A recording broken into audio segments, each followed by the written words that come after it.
টক প্রেমীদের জন্য বিলম্ব অনেক পছন্দের একটি খাবার, আর তা যদি হয় টক আচার, তাহলে তো কথাই নেই। আল্লাহর অশেষ রহমতে এবার আমাদের বিলম্ব গাছে অনেক বিলম্ব ধরেছে। আজকে আমাদের গাছের এই বিলম্ব দিয়ে তৈরি করব বিলম্বের টক আচার। চলুন তাহলে শুরু করা যাক।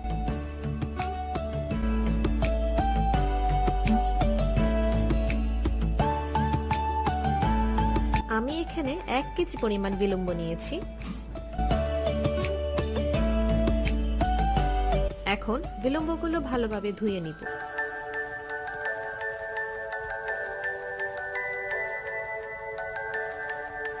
আমি বিলম্বগুলোকে 2 ভাগ করে কেটে নিচ্ছি।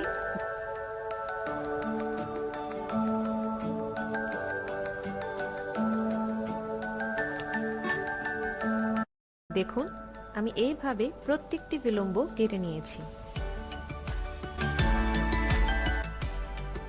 এখন একটি বড় হাঁড়িতে সবগুলো বিলম্ব ঢেলে নিলাম। সাথে দিয়ে দিচ্ছি 2 কাপ পরিমাণ পানি, 1 চা চামচ হলুদ গুঁড়ো এবং 1 চা চামচ লবণ। এখন চুলাটা হাই ফ্লেমে রেখে বিলম্বগুলো 5 মিনিট সিদ্ধ করে নিব। ঠিক 5 মিনিট পর আমি একটি স্ট্রেনারে বিলম্বগুলো ঢেলে নিচ্ছি।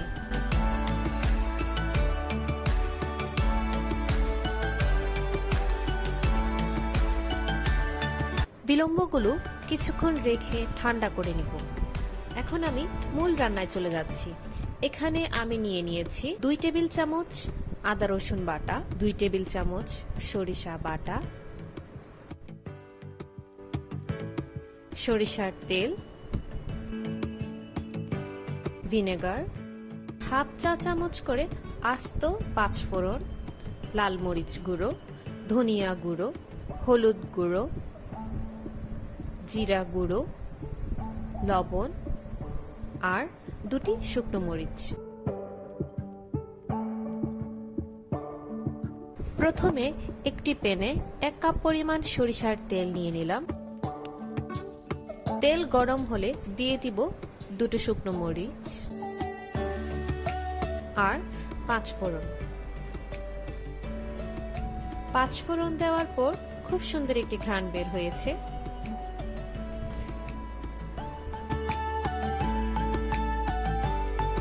এখন আমি দিয়ে দিব আদা রসুন বাটা। পেস্টটা আমি ভালোভাবে তেলের সাথে মিক্স করে নিব। এরপর দিয়ে দিলাম সরিষা বাটা। এটাও আমি ভালোভাবে তেলের সাথে মিক্স করে নিব। এই মিশ্রণটা ভালোভাবে কষানোর পর বাকি মশলাগুলো সব ঢেলে দিচ্ছি।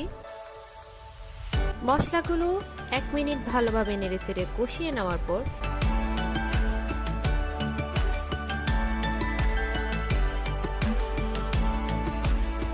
অ্যাড করব আধা কাপ পরিমাণ হোয়াইট ভিনেগার।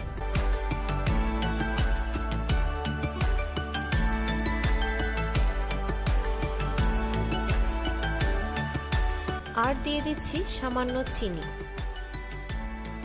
আপনারা চাইলে এখানে চিনির পরিবর্তে টেস্টিং সল্ট ব্যবহার করতে পারেন। যেহেতু টেস্টিং সল্ট স্বাস্থ্যের জন্য ঝুঁকিপূর্ণ, তাই আমরা এখানে টেস্টিং সল্টের পরিবর্তে চিনি ব্যবহার করছি।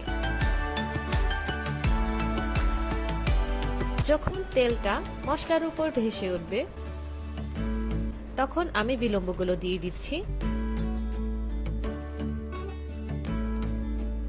বিলম্বগুলো ভালোভাবে নেড়েচেড়ে মশলার সাথে 3 মিনিট কষিয়ে নিব।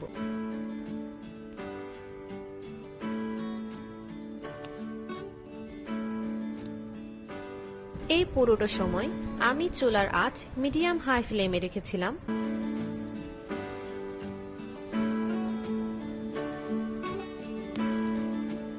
ঠিক 3 মিনিট পর আচারের উপর এভাবে তেল ভেসে উঠেছে। তার মানে আমার আচারটা রেডি। ভিডিওটি ভালো লাগলে অবশ্যই আমাদের চ্যানেলটি সাবস্ক্রাইব করবেন।